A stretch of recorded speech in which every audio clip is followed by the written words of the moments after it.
Bom dia! Começando mais um Despertando com o Dharma. Hoje, dia 3 de janeiro de 2024. Bom dia, Ângela. Quarta-feira. Começando o ano devagarinho. Esse ano é ano bissexto.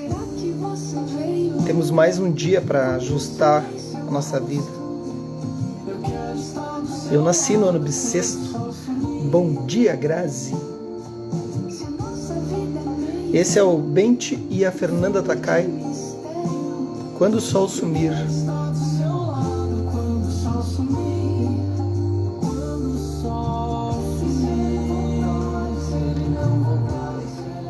O sol sempre volta.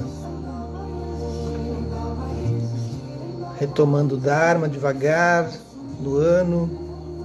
Pô, já faz alguns anos, né, que a gente está com o Dharma. Que espetáculo. Obrigado, Grazi, para ti também.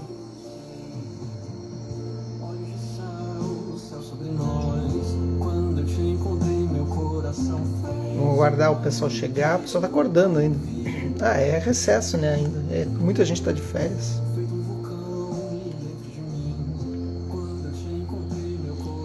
Então é isso, vou tirar a musiquinha. Quando o sol sumir, Bente e Fernanda Takai. Bom dia, Mauro.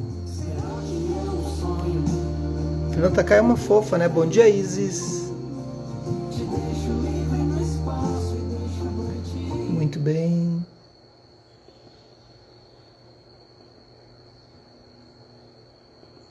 Deixa eu tirar aqui. Bom dia, Deni. Bom dia, Ana Paula.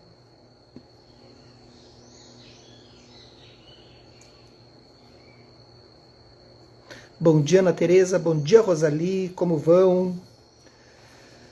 Então, começando o Dharma, quarta-feira, dia 3 de janeiro de 2024. A lógica da fé. Bom dia, Eliana. Com Elizabeth Matznangel, editora Lúcida Letra.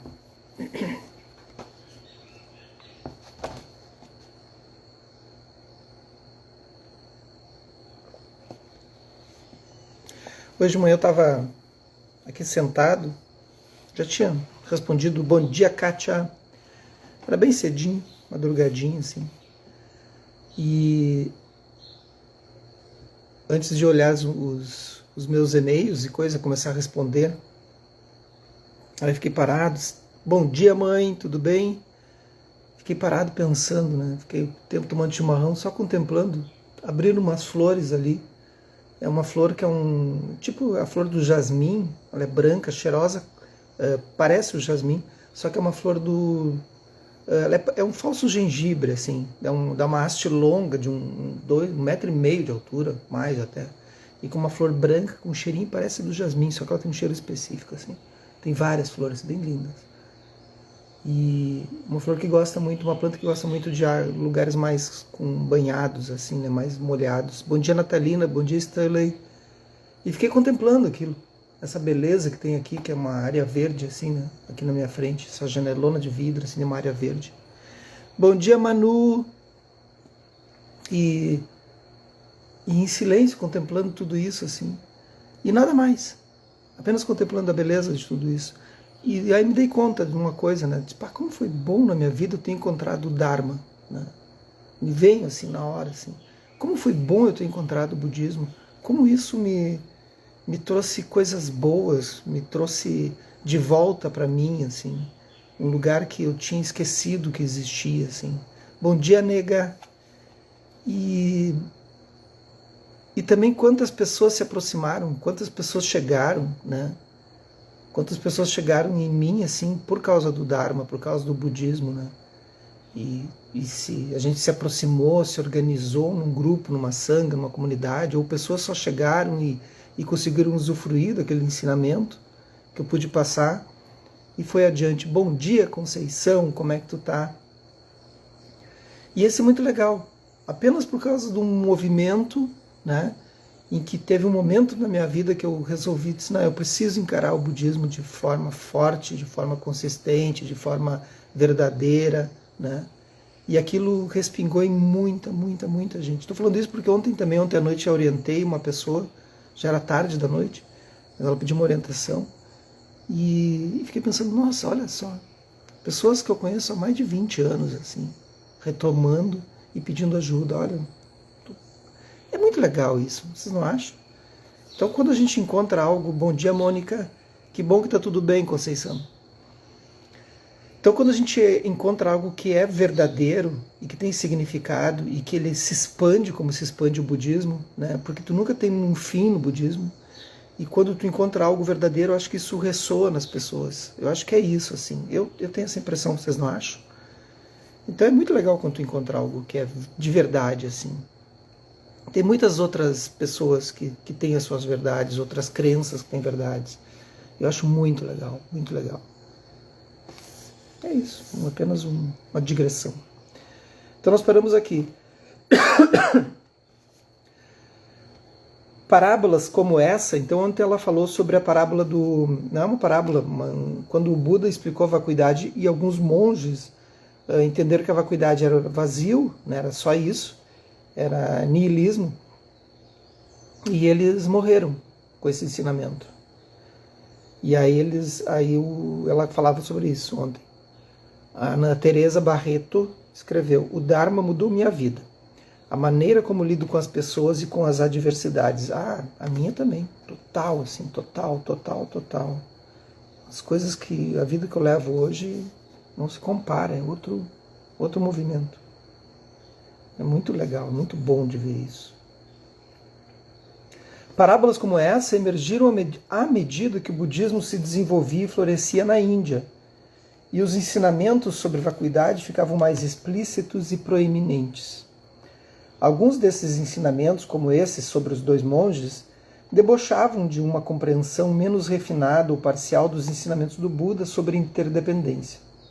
Mas seu propósito é esclarecer a intenção original do Buda, que era seu ensinamento sobre o sentido genuíno e completo de Pratitya-Samuttipada, uma matéria difícil de perceber nomeada como condicionalidade Pratitya-Samuttipada, contra o fluxo comum do pensamento, profunda, sutil, difícil, delicada. A nega escreveu ali: o Jeff mudou minha vida. Que legal, olha só. Isso é muito legal de ouvir. A Ângela escreveu: ontem tinha um arco-íris maravilhoso e perceba a contemplação de uma forma mais presente depois de conhecer os ensinamentos aqui. Tá aí, ó, é isso aí que eu estava falando. Como a gente muda, né? Bom dia, Fran. Gurizada de férias, a Fran deve estar enlouquecida. Depois, Mauro, tem que dar umas férias para a Fran quando começarem as aulas. Mandar ela para um spa. Mas é isso mesmo, como muda, né, a nossa percepção das coisas.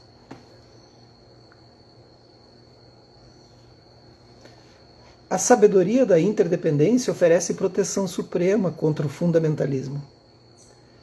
Como vimos para os dois monges da história, esse mistério não era um tema meramente filosófico, mas um assunto profundamente emocional, uma vez que eles ouviram como uma destruição de suas crenças. Olha aí, Mauro, ela gostou da ideia. Apegar-se e fixar-se a ideias desse modo desafia nossa habilidade de genuinamente ter fé. O medo da aniquilação vem como uma contrapartida ao eternalismo, e nós falaremos disso na próxima sessão.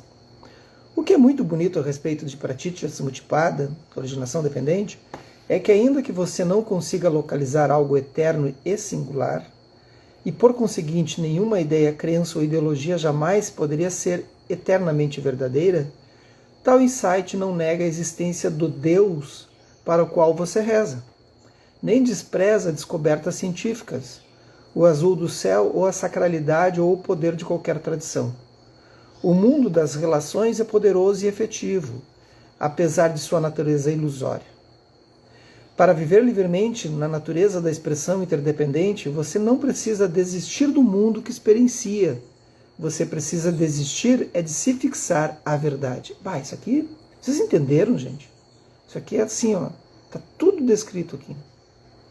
Não desistam de nada que vocês fazem. Agora eu vou largar a vida mundana e vou me dedicar só ao budismo, vou me dedicar só à meditação, eu não acredito mais em Deus, não acredito mais em não sei o quê. Não larguem nada, não acreditam na ciência, acreditem em tudo, tenham fé, olhem para tudo isso, mas não se agarrem a isso como sendo uma verdade última, específica, não se fixem a isso, apenas olhem para aquilo. Apenas olhem para aquilo e vão observando. Também é uma forma de olhar. O budismo é muito amplo nesse sentido, muito aberto, muito tranquilo com isso. E tá tudo, foi dito tudo. Tem muita gente que larga tudo para começar a fazer uma prática de meditação ou se dedicar ao budismo. Para quê? O budismo tem que ser no dia a dia, tem que ser aí, ó, roçando o mundo. Então não faz sentido. É como ficar só rezando, também não serve para nada. Tu tem que ter ação. Há momentos de oração e há momentos de ação. Há momentos de meditação e momentos de ação. É roçando o mundo que a gente aprende. E não só nós aprendemos, não é um ato egoísta de a gente aprender.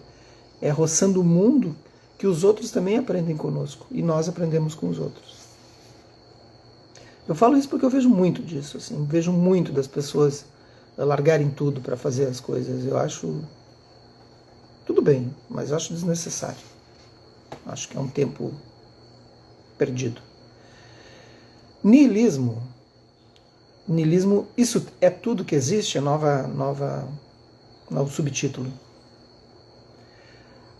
Atribuir qualidades a não coisas é como dissertar sobre a beleza da filha de uma mulher estéril.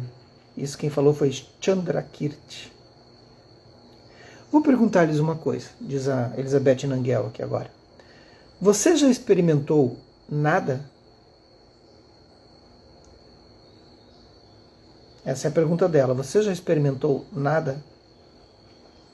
Eu penso sobre isso algumas vezes quando olho para o céu e tento imaginar os limites do universo. É difícil imaginar o outro lado de alguma coisa. O que exatamente é nada? Para mim, nada evoca imagens de finais, um denso muro de cimento além do qual não há nada. Algo que me impede de ir adiante, um apagão ou uma parada abrupta na experiência consciente. Em outros momentos, imagino nada como um abismo em expansão contínua. Quando eu sigo isso, minha mente consciente deixa tudo o que conhece para trás, espalhando-se em um espaço sem referência, apartada do calor das relações, perdida. Cada vez que tento imaginar nada, eu encontro imagens, palavras e atmosferas emocionais que me indicam que nada, de forma alguma, é uma não coisa. Honestamente, não me lembro de ter tido em algum momento uma experiência direta de uma não coisa ou um não lugar.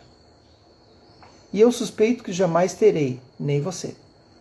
Por definição, uma não coisa não pode ter qualidades. Então, como você poderia conhecer uma? Ainda assim, a ironia de tudo isso é que a maior parte de nós teme a extinção ou o nada mais do que qualquer outra coisa. Eu estou lendo aqui agora e lembrei de outra coisa que eu li hoje de manhã também. Tem um site que é Diário de Saúde, que eu gosto muito de ler, que são só o que está acontecendo na ciência, né? Na ciência no planeta, assim, eles vão pegando os tópicos assim, estão estudando isso, estão estudando aquilo, estão muitos tópicos. Eu vou lendo os que eu gosto, assim, sobre tudo, inteligência artificial, sobre o que vocês imaginarem, curiosidades. Eu adoro ler isso, leio todo dia, uns tópicozinhos e vejo qual me interessa e me aprofundo um pouco mais na matéria, que são curtinhas. E hoje a matéria de hoje eu estava lendo aqui e dizia o seguinte: olhem só, vocês que têm filhos aí, te liga aí a galera com filhos, nem vou nominar porque, enfim, não sei que todo mundo tem filhos. Dizem que os meninos do gênero masculino leem menos porque conversam menos com seus pais, porque os pais conversam menos. Eu posso passar assim, depois eu vejo aqui. Até eu já vou dizer para vocês qual é. Aí então eles dizem que, deixa eu abrir aqui esse arquivo. Aí ele diz assim nesse site, que meninos leem menos livros, né, leem menos de um modo geral, porque os pais conversam menos com os meninos. Ah, não, já apaguei, hoje já foi. Mas é Diário de Saúde, depois amanhã eu comento. Já fechei as páginas. E as meninas, por terem mais voz, por falarem mais, elas vão criando mais vocabulário. Elas vão criando mais vocabulário, e isso, claro, obviamente, faz com que elas tenham mais sede, mais vontade de ler. Viu, Lu? Tu que é educadora. Estava falando, Lu, que eu li um site hoje de manhã que os meninos eles leem menos porque os pais se comunicam menos com os meninos, falam mais com as meninas. Por outro lado, as meninas, eles falam mais com as meninas porque as meninas falam mais, né? Tem uma tendência a ter mais palavras. E aí vai fazendo esse ciclo. Então, de qualquer forma, incentivem a fala, a conversa com os meninos, que no futuro eles lerão mais. Isso é o site de ciência que eu estava lendo. Achei muito interessante isso. Bom dia, Marcelo. Não é interessante isso? Tinha me dado conta dessa relação. Mas eu não sei se não é uma regra geral, assim. Porque eu era uma criança muito introspectiva, muito, assim. Eu ficava no meu canto, totalmente, assim. Eu era na minha, assim, zero, realmente. E eu estava sempre lendo, porque eu buscava nas palavras o significado das coisas da vida, assim, sempre lendo, desde muito pequeno. Mas, enfim, como muitos são assim também, não sou uma exceção. Muita gente é assim. Eu recordo exatamente o momento em que eu, quando garota, me deparei pela primeira vez com a ideia do nada. A ideia de que pessoas e coisas desapareciam e nunca retornavam. A Lu diz, precisa fazer isso para ambos. Claro, sem distinção, né? Sem distinção. Uma amiga da vizinhança me ensinou sobre a morte. Uma palavra, ela disse, que sua mãe a advertiu a não falar alto na frente de seu irmão menor. Eu estava sentada na varanda da frente da minha casa, e lembro-me do horrível pressentimento de condenação que tomou conta de mim quando pensei no fim de todas as coisas. Antes desse incidente, eu conheci o conceito de quero, mas não posso ter. Muito bem, mas eu nunca antes havia sido introduzido ao conceito de é e não é. Nunca tinha passado por minha cabeça pensar em ideias tão pesadas. Como criança, você tem um desejo natural de explicar e fazer o mundo ter sentido. Encontrar explicações para todas as coisas que perturbam e divertem você. Ao longo da vida, influenciado por linguagem e atitudes pré-existentes que naturalmente absorve de seu ambiente, você atribui sentidos a esses maravilhosos e misteriosos encontros. Não podemos ver, mesmo enquanto crianças, manifestamos vívidas tendências eternalistas e nihilistas. O Buda se referiu a essas tendências como a dois extremos. Então, isso que eu falei no início dessa conversa, né, dessa semana passada. Os dois extremos, eternalismo e nihilismo. E aí o Buda vê o caminho do meio. Isso significa caminho do meio para o budismo. Tá? Isso é o caminho do meio para o budismo. Nem o eternalismo, nem o nihilismo. Depois caiu numa vala comum, assim, começaram a usar essa frase, esse termo, caminho do meio, como para qualquer coisa. Ah, o caminho do meio, sei lá. Né? Bom dia, Marli. Mas para o budismo essa situação. E isso é uma explicação muito sociológica, assim, antropológica, sociológica, filosófica, religiosa. Ele tem todas, quando ele para no caminho do meio, ele está justamente separando, assim, ó, quem pensa assim, quem pensa dessa maneira, o budismo pensa assim. E ele não está dizendo que está errado, ele apenas diz, nós pensamos assim. Eu penso assim e os meus seguidores passaram a pensar assim. E está tudo certo. De um ponto de vista estritamente filosófico, todas as religiões formais ou tradições de crença derrapam para um dos dois lados. Estão vendo? Isso que eu estava falando. Todas. Ou vão para o nihilismo, ou vão para o eternalismo. Vida eterna. Né? Nihilismo, já que acabou, acabou. Né? Houve um momento muito forte com o movimento do Sartre, né, na França, do nihilismo, né, do existencialismo. Então há muitos movimentos assim que vão pregar para um lado e para o outro, na filosofia, na religião e tudo mais. O budismo, caminho do meio. No entanto, talvez seja importante ressaltar que ninguém jamais consegue ser um eternalista puro ou um nihilista puro, porque um extremo sempre irá explicitar a sombra do outro, sempre vem junto como não é. Nós já analisamos a primeira metade da equação, eternalismo, e não fomos capazes de encontrar uma coisa singular, permanente e independente. Quando você pensa um pouco mais sobre isso, se pergunta: se eu não sou capaz de encontrar uma coisa intrínseca, como uma não coisa pode ser possível? Há algo a mais a ser investigado. O nihilismo surgiu no vocabulário filosófico como um modo de se referir a fraquezas específicas que se faziam presentes em certos sistemas de raciocínio. Ninguém queria de verdade se tornar um nihilista. De fato, podemos dizer que tanto o eternalismo quanto o nihilismo mais descrevem tendências nas quais caímos do que expressam uma doutrina filosófica formal. No entanto, eles são diferentes em seus métodos, foco e conclusões. Bom dia, Luciane. Então vocês acham que o budismo... a gente está estudando aqui, né, gente? O Dharma é isso. O Dharma é um estudo, né? O budismo ele vai investigar tudo.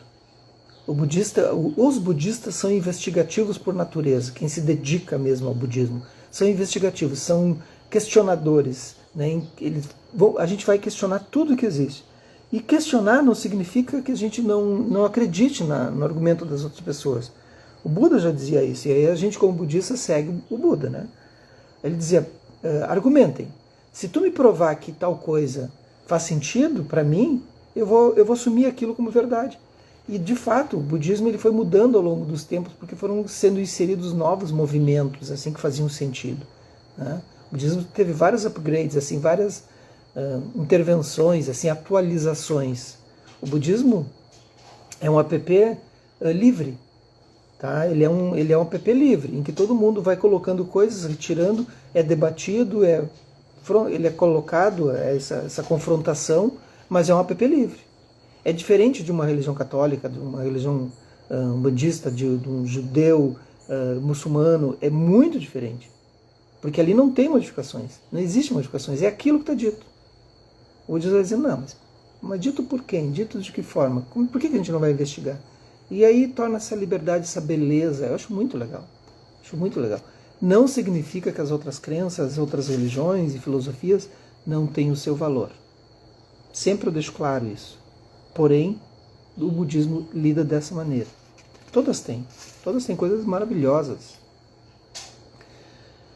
E assim como no budismo tem coisa ruim, o budismo também tem coisas ruins.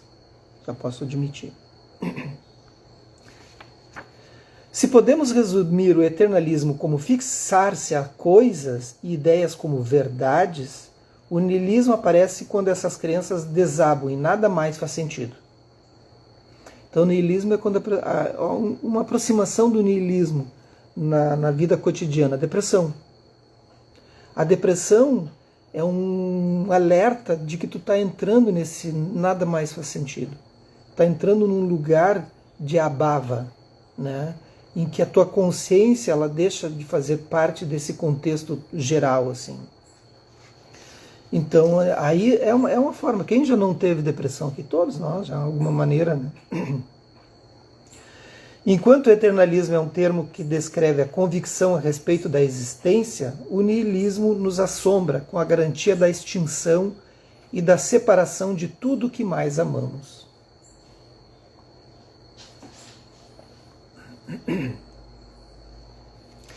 E aí o problema do eternalismo, enquanto o niilismo é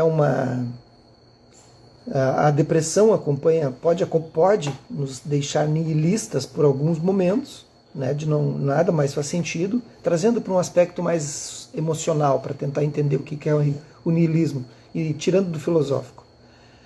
Seria isso? Da mesma forma, o eternalismo é o contrário. Como tu tem uma convicção sobre algo eterno, tu tem um excesso de positividade. E esse excesso de positividade faz com que tu não veja as verdades da vida. Ah, mas ser positivo é bom. É bom até que tu tu esteja vendo as coisas como claramente são, né? Vocês concordam com isso? Não concordam? Ah, não, eu sou positivo o tempo todo. Bom, aí é uma negação da vida, né? Uma coisa é tu tá com a autoestima, né? O Stanley colocou ali, conheci amigos nihilistas que na pandemia quase não conseguiram passar. Eu acredito. A pandemia para os nihilistas foi festa. O nihilismo nos move da verdade de uma coisa para um vácuo, da convicção para a dúvida, do sentido para a insignificância. Vou parar por aqui. Olha ali, eu apertei sem querer tudo. Vamos fazer uma prática?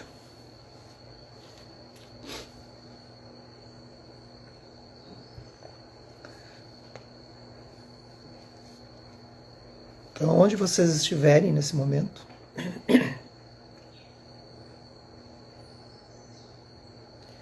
procurem colocar o corpo numa postura de atenção.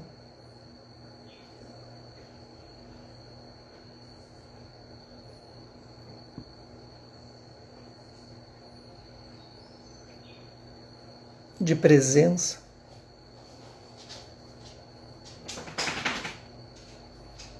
Totalmente consciente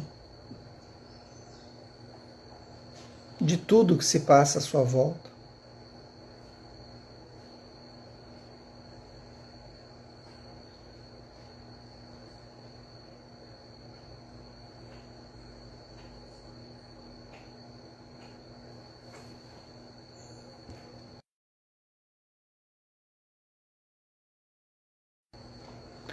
Tomar consciência é apenas observar os sons, os cheiros, gosto, tudo que vier nos 5 sentidos físicos, mas sem julgar.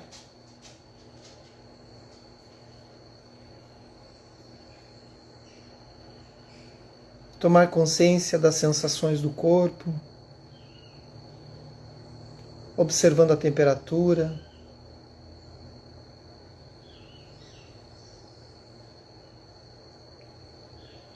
zonas de tensão, zonas de repouso.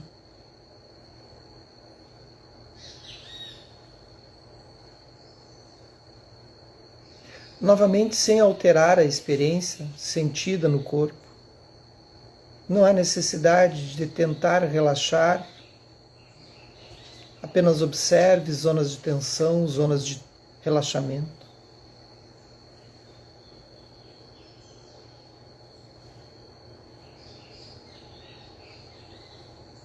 A meditação é a capacidade de observar o que surge no momento presente, estando consciente.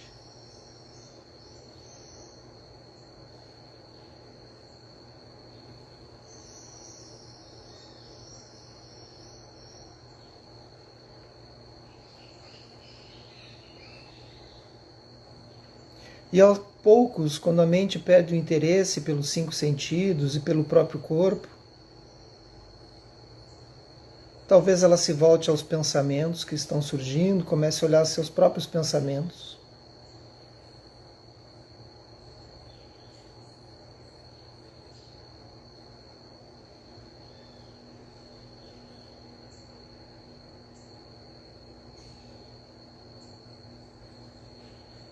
E talvez aos poucos, elas perdendo interesse também nos pensamentos.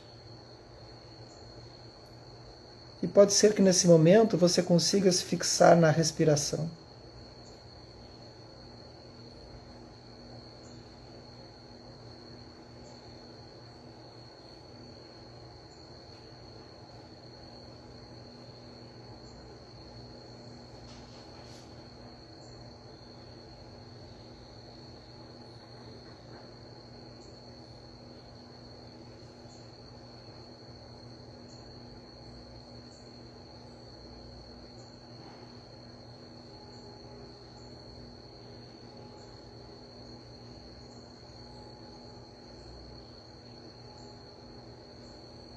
E você talvez experimente nesse momento uma ausência.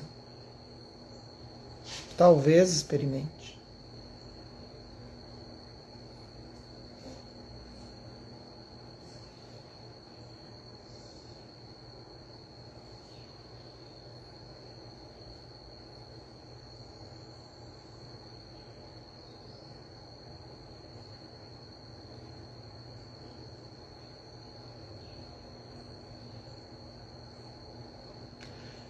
Talvez perceba que quanto mais você experimenta observar, tendo experiência direta, de apenas observar a sua respiração,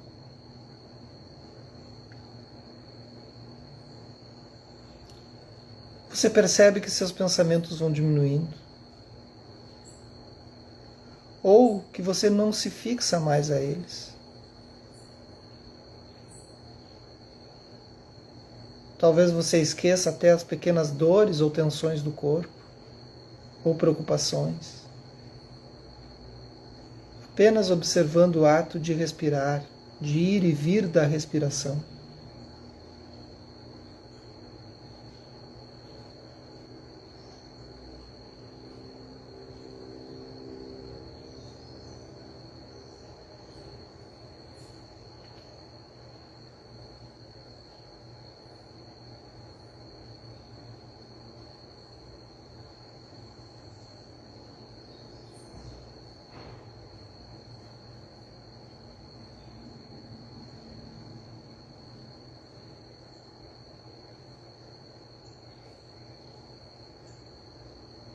E talvez nesse ponto, se você conseguiu equilibrar um pouquinho, estabilizar um pouquinho,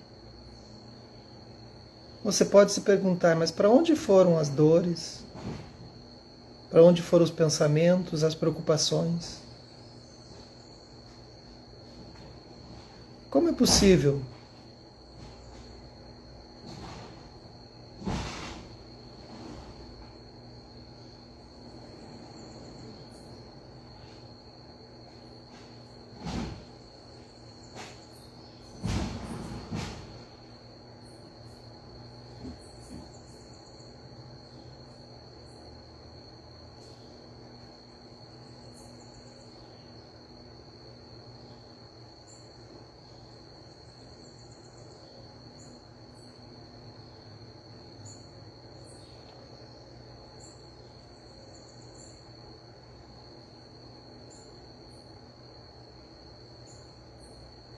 Talvez você se dê conta que as preocupações ou que surgir no corpo ou na mente, elas só existam quando você se fixa a elas. Mas quem se fixa? Quem é esse eu?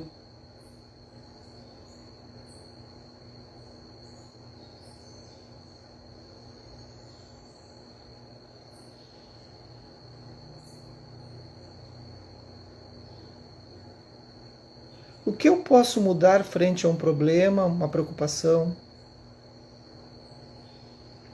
Se eu não posso mudar a estrutura do problema, será que eu consigo mudar o posicionamento da minha mente? Aquele que vê o problema?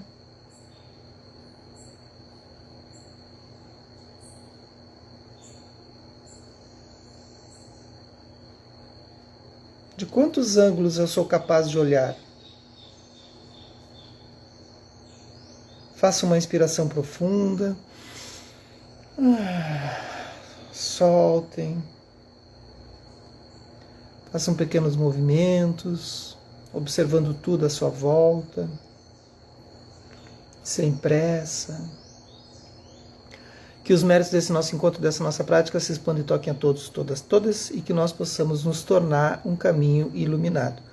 Um bom dia para vocês, uma boa quarta e até amanhã, quinta-feira.